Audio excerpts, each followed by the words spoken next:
സംസ്ഥാന ഭാഗ്യക്കുറി ക്ഷേമനിധി അംഗങ്ങൾക്കുള്ള ഭവന നിർമ്മാണ പദ്ധതിക്ക് തുടക്കമായി.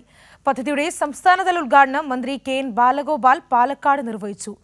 ഭവനരഹിതരില്ലാത്ത കേരളമാണ് സർക്കാരിന്റെ ലക്ഷ്യമെന്നും അദ്ദേഹം പറഞ്ഞു. ഭവനരഹിതരായ 160 ഭാഗ്യക്കുറി ക്ഷേമനിധി അംഗങ്ങൾക്കാണ് ബോർഡിന്റെ സൗജന്യ ഭവന നിർമ്മാണ പദ്ധതി വഴി വീട് ലഭിക്കുന്നത്. 2021 ലൈഫ് വിഷു ബമ്പർ ഭാഗ്യക്കുറിയുടെ ലാഭവിഹിതം ഉപയോഗിച്ചാണ് ഈ പദ്ധതി നടപ്പിലാക്കുക. പദ്ധതി പ്രകാരം തിരഞ്ഞെടുക്കപ്പെടുന്ന ഓരോ ക്ഷേമനിധി അംഗത്തിനും വീട് നിർമ്മിക്കുന്നതിനായി 5,92,000 രൂപ വീതം അനുവദിക്കും. എല്ലാ ജില്ലകളിലെയും അംഗങ്ങളെ പരിഗണിച്ചാണ് പദ്ധതി നടപ്പാക്കുന്നത്. പദ്ധതിയുടെ സംസ്ഥാനതല ഉദ്ഘാടനം മന്ത്രി കെ.എൻ. ബാലഗോപാൽ പാലക്കാട് നിർവഹിച്ചു.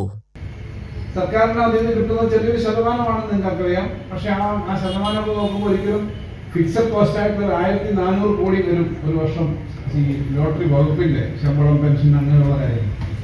അപ്പൊ അതൊക്കെ ചെറിയൊരു ശതമാനമാണ്. പക്ഷെ അതൊന്നും ലാഭനഷ്ടമല്ല പ്രശ്നം. ഇത്ര ആളുകൾ 1 ലക്ഷത്തിലധികം ആളുകൾ 1.5-2 ലക്ഷത്തോളം ആളുകൾ ഇതുമായി ബന്ധപ്പെട്ട് ജീവിക്കുന്നുണ്ട്. പാലക്കാട് ജില്ലാ പഞ്ചായത്ത് പ്രസിഡന്റ് കെ ബിനുമോൾ അധ്യക്ഷത വഹിച്ചു. സംസ്ഥാന ഭാഗ്യക്കുറി ക്ഷേമനിധി ബോർഡ് മുൻ ചെയർമാൻമാരായ M V Jayarajan, P R Jayaprakash, Babu Joseph എന്നിവർ പ്രസംഗിച്ചു. കൈരളി ന്യൂസ്, പാലക്കാട്.